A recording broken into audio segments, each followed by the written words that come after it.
Hello and welcome to the Pig and Whistle Tales from Azeroth. As always, here at the Pig and Whistle in Stormwind, I go through a variety of subjects with regards to World of Warcraft. I grab a bottle or a pint, sit back and enjoy. This episode, we'll be going over a few of the bits and bobs that have been recently released, or at least been talked about in the upcoming 11.1 patch, which is the Undermined. Now, we're not going to be going through all of the buffs, nerfs and stuff because there is too many. Okay, there is way too many. Okay, there is a entire sort of block on this. I'm scrolling through it now, and there is just way too much. So yeah, we're going to be skipping that. We're going to be going over the fundamentals, okay? So what is happening, essentially, in the patch? What other bits and bobs are coming with the patch? And then we might round it off with Season of Discovery and the possible bits and bobs that might be coming in that World of Warcraft expansion, that part of WoW. Yeah, that part of WoW. So, the Undermine players will travel deep into the Goblin city of the Undermine, and this is the capital of their empire, essentially. Apparently, it's a city like none other, we've seen before in WoW, and it stands as a testament to Goblin intelligence and creativity as experts in both technology and alchemy. As our adventures continue, we'll learn more about Goblin culture and society that we have never before seen. We'll learn what's important to them, the problems that they are trying to solve, everything that makes them truly unique, and what they are capable of, essentially, as a society. And this is just...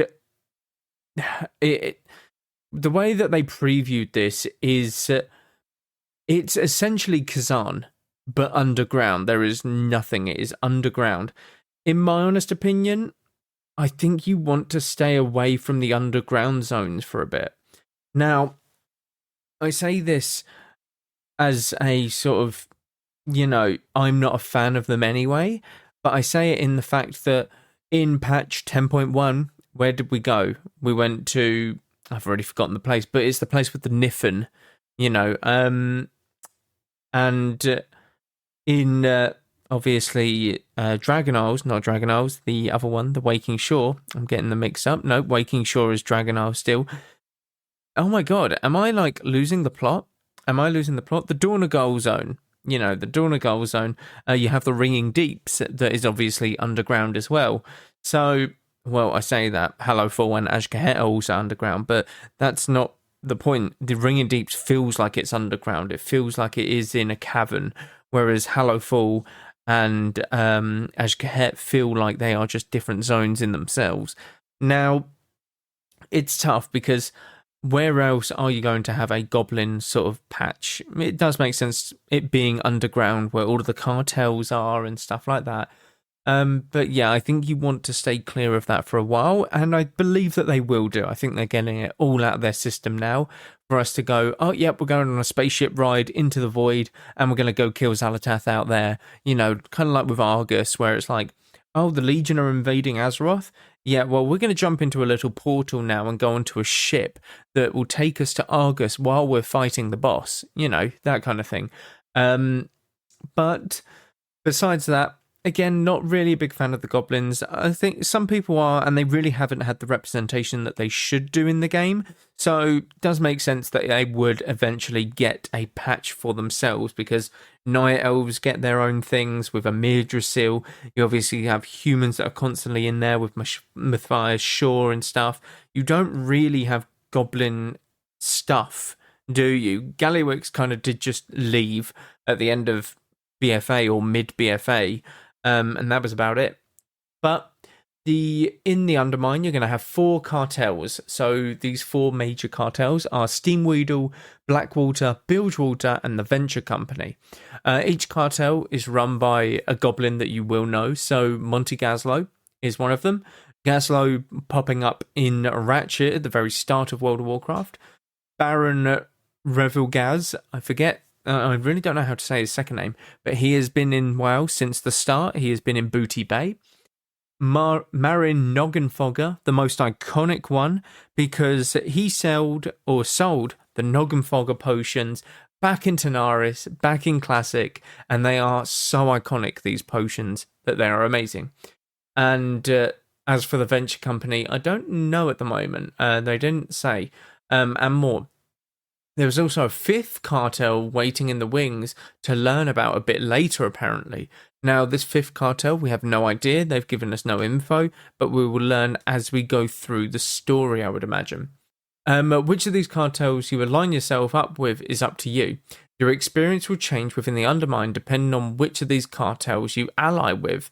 As you progress, you'll gain access to customizations for your car, and new transmog appearances, toys, and more. So, what I'm hoping for is that depending on who you align with, certain places within the Undermine are hostile or become out of bounds. So let's say you've just got a square, a plain square, and these cartels own a quarter of the district each. So top left, 25%, top right, 25%, bottom left, bottom right, etc. If you align with top left, everything else apart from that top left is hostile to you. And I think that'll be really cool. I think it would shake it up. And, you know, they're not going to be like, oh my God, one shot like sort of guards, but they're going to be like, what are you doing here? Get out. And if you stay in that zone for too long, you get people like, or goblins trying to chase you down and stuff. So I think that would be really cool. I think it would be a really cool idea, but I don't think it will happen that way. I think very much it's going to be a sort of, you know, you can interact with this mob, you can't interact with this mob, and you know, you can do these sort of things and you can't do these sort of things. So it's very tough to say how it will interact. But, you know, it's interesting. We've seen these sort of things before where you have to align yourself with certain people. We're seeing it in Ashkahet, where you have to align yourself with the web weaver or the general or, you know, whoever it is. And you earn certain rewards via doing that renown system, essentially. And I think it's very good. It allows people to not feel pressured in doing anything. And it's always there to come back as a sort of green feature for everyone that can farm cosmetics and stuff. The biggest thing that I want to talk about is the drive, actually. The DRIVE. Now, this is going to be instead of flying in the Undermined zone. And what this essentially is essentially your build a car workshop. You can customize your car, you can give it more or higher top speeds, you can give it better drifting, better handling, better acceleration, you can customize it however you want, and apparently it goes 3 to 4 times faster than a ground mount, and actually at its top speed it goes faster than a dragon riding mount, which is really, really cool. So you are going to be zooming along down there, you know, drifting corners, and honestly I'm quite looking forward to it. As long as it isn't... The problem that I would have is if there was no flying is how accessible is this for normal ground mount, you know, accessibility. And usually they are quite big zones. But with this driving now, you are going to be zooming around the zone, drifting corners and stuff. And I think that it's going to be quite good. I think it's going to add an element of enjoyment to it. Dragon riding, when Dragonflight came out, was a very nice relief. Instead of just, you know, pressing numlock and going on your way, you're actually engaging with your journey to and from, like, your destination. And I think that it was a real winner in Dragonflight, a very underrated winner in Dragonflight, in my honest opinion, not appreciated enough. Oh my God, my words couldn't come out of my mouth there. But essentially, you can customize this. Now, I'm hoping that the city has been built to accommodate for these cars.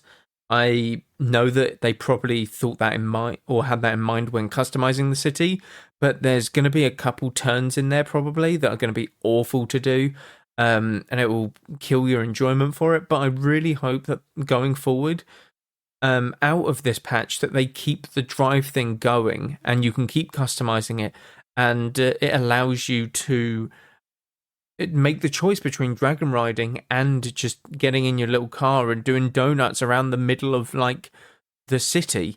Because in Valdrakken, okay, let's picture this. we've had this drive thing in Shadowlands, okay? How much more fun would it have been to do some drifting, to do some donuts around the middle of Oribos rather than just running on a normal ground mount? How much more fun would that have been? I think that would have been amazing, and I can't wait to do that in the major city. If they allow it in the major city, that is. I wouldn't see why they wouldn't. But yeah, I think that this could be really good, and it will allow for different dynamics of getting to your destination. Like, let's say you just want to get to the same point within the same zone. Then fair enough. You go from Dornagal all the way to Cinderbrew Meadery or whatever it's called, the far east of the zone. That's fine. You can now drive there and maybe even get there faster. But the thing is, Dragon Riding will always beat it because it's as the crow flies, just straight. Whereas you have to go around some mountains and stuff. And the thing is, you can't really do the driving going into the Ringing Deeps and into Hallowfall and Azj-Kahet and stuff. So yeah, they're going to have to now think of ways to design zones for both Dragon Riding and the drive system. But I think that it's going to be really good. And this is going to be a very underrated part of the patch. And I think people will not necessarily realise how good this will be. I don't think people will give the credit that it deserves. Because I think that Dragon Riding didn't get the credit that it deserved when it came out in the previous expansion. Like, everyone was like, oh yeah, this is good. But then they kind of just forgot about it. And now it's the norm. So I think that this is going to be very underrated, and I think people are going to love it for the first week, but then forget that it existed and just kind of write it off as, oh, this should have been the norm, and Blizzard should have done this earlier kind of deal. I think it's very good though. So we have the Liberation of the Undermine raid. So despite the best efforts of the United Cartels, Jastor Gallywix has holed himself away in the Gallagio? And I think that's what it's called. That's the giant, sort of hotel sort of house that he has, and called in every favour ever owed to him, leaving a mountain of would-be oppressors between the goblins of Undermine and the Chrome King. Gazlo and the rest of goblin kind will need to find their way into the Gallagio. It's like the Bellagio. Okay, I get it. It's like the Bellagio in Las Vegas. I get it. The Gallagio, yeah. To rid themselves of Gallywix for good. So the bosses are Vexy and the Gear Grinders. I'm guessing this was the sort of show that they were putting on. So there's a boss that does have music, and this music essentially is just all about Gallywix. So that's all you're hearing throughout the entire boss fight. Cauldron of Carnage. This is where it is a ring, and essentially it's a giant ape and a giant T-Rex fighting each other, mechanical. So no idea what's happening there. Rick Reverb, no idea. Styx Bunk Junker. These are very goblin names. They really, really are. Sprocket Monger Lock and Stock. I mean, these names are really out there. The One-Armed Bandit. Okay. Mugsy, Heads of Security, and Chrome King Gallywix. Now, obviously, Gallywix is the only known sort of name there. And it seems really weird that Gallywix is our point 1 boss. I really don't know where they can go from here into the next patch. I genuinely don't know. It's such a weird patch to have in the middle of all this Void stuff and Xalatath stuff. You go from fighting the queen of a Nerubian sort of empire that's mutating her followers to be voidy and follow Xalatath to, let's go kill a goblin who's a bit, up himself. It just feel like it, really. Just feel like it. So, a bit weird, but, hopefully, I just don't know. I really don't know. The only thing that I can think of is something to do with Beladar in Hallowfall, because in the recent patch that just came out this week, they are obviously talking about the crystals, and you're searching the Siren Isles to empower these rings, and there's a lot of Beladar talk there. So I'm hoping that Gallywix has something that links Beladar to maybe being corrupted or being attacked by Xal'atath or something like that, and we get a Hallowfall raid, because I think that would be amazing. Having a raid set, sorry, I just dropped something, set in the, like, open world of Hallowfall, that would be gorgeous. And depending on, like, the crystal, if it goes like every 15 minutes or something, the crystal will change, and depending on if the crystal's light or dark depends on the enemy types that you're fighting. So, you know, you might be fighting some void boys at, like, if it's dark, and you might be fighting the what the fish people called, you know, the fish people in the middle of the, like, Hallowfall zone. I forget what they're called, but you fight them instead. So there's many different things that you can do with it, but I don't know. I think it's got to be something to do with Beladar, just because there's a lot of Beladar talk happening around the Siren Isles, and it's very profitable for goblins, and obviously goblins like profit, and Gallywix likes profit as well. So hopefully it's something to do with that. They need to do more with Beladar and the Hallowfall and the Arathi. I don't know when that is, probably in midnight, but I would love to see a lot more of them, because that is such a cool... that you can do so much with them. They are such a cool race of, like, people in WoW, and they have such history that it needs to be explored further. It really, really does. Now, Operation Floodgate is your dungeon for this patch. This has 4 bosses: a Big Mama, Demolition Duo, Swamp Face, and Giesel Gigazap. These are the most ridiculous goblin names. This is going to be in the Ringing Deeps, and this is going to be them attempting to blow up the dam that essentially would flood the Ringing Deeps. So essentially you're just stopping that. This means that I think the Undermine will be going from the Ringing Deeps into the zone, into the Undermined zone. Now, it would make the most sense, because obviously the Ringing Deeps is very you're mining away, you're getting the resources from the earth, and this is where the goblins would most likely set up camp in the deeper places of the earth, and it would be the best option to connect these two zones. But yeah, there's not much else about Operation Floodgate. They don't give us a lot of info on it, but I think that it will be all right. We're usually used to a mega dungeon in this patch, if I'm not mistaken. So without a mega dungeon, they're going to throw this right into the mythic pool, which is really, really cool, in my honest opinion as well. Now, there are some user interface and accessibility changes, the biggest ones being with warbands. So additional groups or additional camp groups can now be created on the character select screen with a maximum of 20 groups.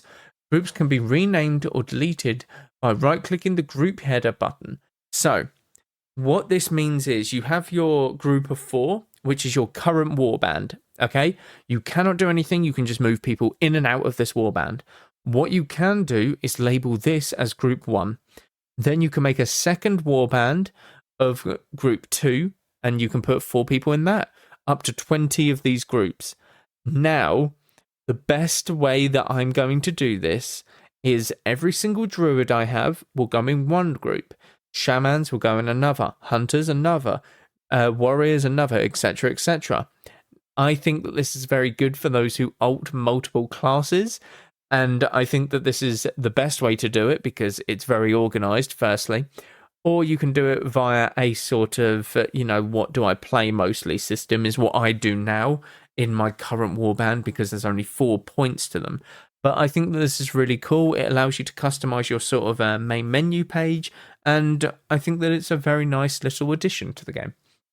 Now, this one's the best one. New warband campsite backgrounds can be unlocked for your character select screen.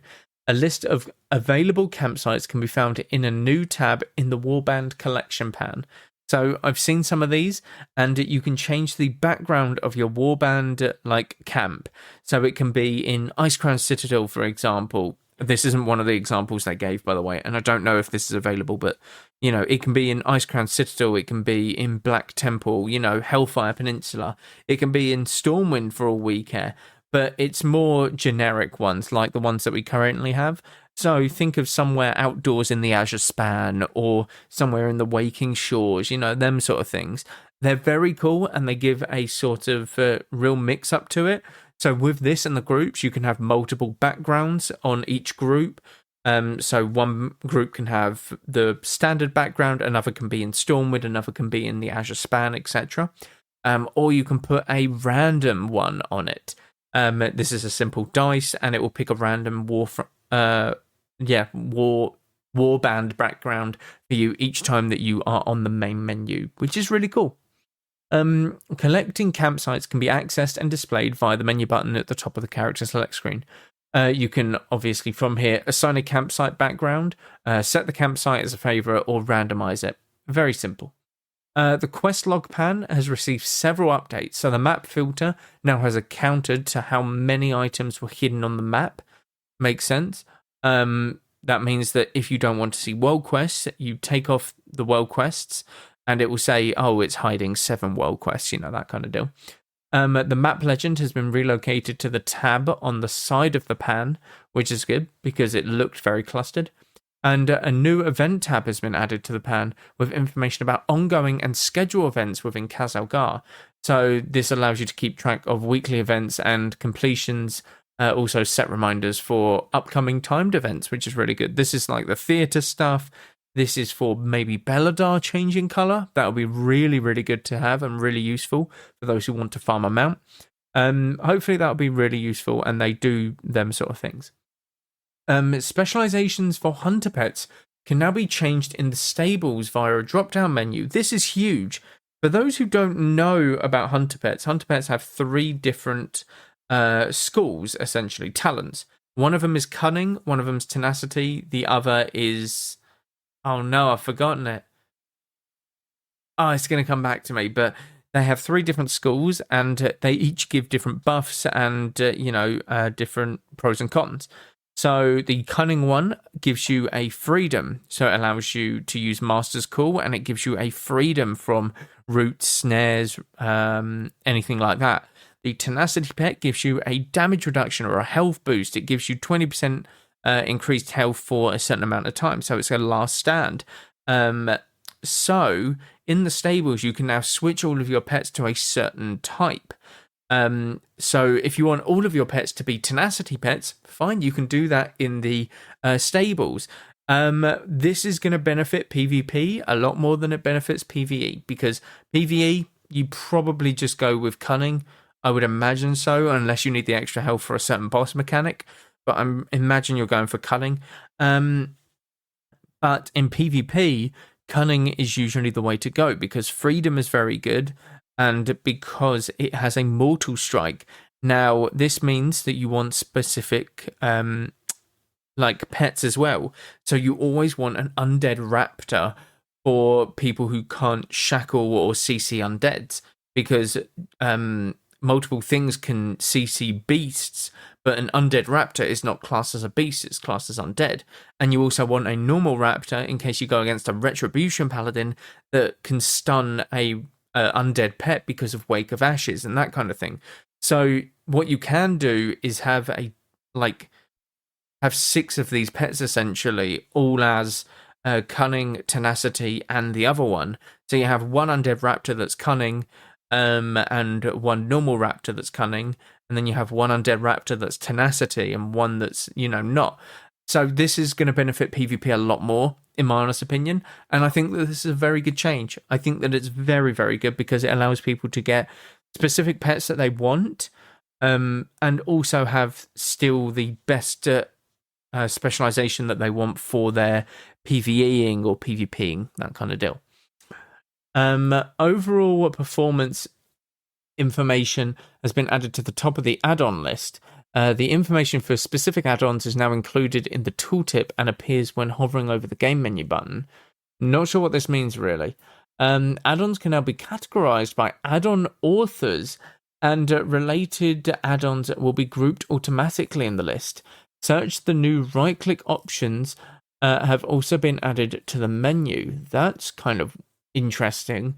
I thought they would go the opposite way and try and slowly prune add-ons from the game. Yeah, but I guess not. World events that appear in a city hub are now consolidated with other map pins in the hub. Okay. Pins will be placed in their actual locations when zooming into the map. Very good. That's pretty useful. The indicator that quests have already been completed by a warband now appears at the top of the gossip frame. The achievement points display in the guild roster will now display total achievement points from the character's warband, same value as when it displayed in the achievement UI. Okay, very, very simple. These are the main changes that are happening within the Undermined. Now, 10.0.7 has just released, and we're getting so many sort of bits and pieces about the Undermined. This is going to release for testing after the new year, okay? So we have all of this information, but we will not be testing it until after the new year. My guess, probably the very first reset of it. So it's either going to be slap bang on the 1st of December or 1st of Jan, or 2nd of Jan, which is a Thursday, or it'll be the week after, which makes more sense, where they can throw up the PTR on Tuesday for NA, which is the 7th, and then Wednesday for EU, which is the 8th. Okay, this is the more likely choice, and I think that is the week that we are going to get it. So in 3 weeks' time, we will be looking at this PTR and seeing just how good it is. In the meantime, loads of talent changes have happened. Check them out on Wowhead. Check out the talent calculators, because some classes have had their talent trees moved around a bit. The druids, the mages, paladins, I think, as well. Something like that. Let me just double check. Mage, hunter, druid, and priest currently have had their talent trees rearranged. So do check it out. Very useful. But that is where I will end it for this episode. Thank you all very much for listening. Do check out all of the links down below. Constant stuff happening over there, as well as Etsy. Do check it out. Constant stuff being sold on there, and would really appreciate it if you just gave it a look over. But thank you all very much once again, and go with Valor, friend. Goodbye, all.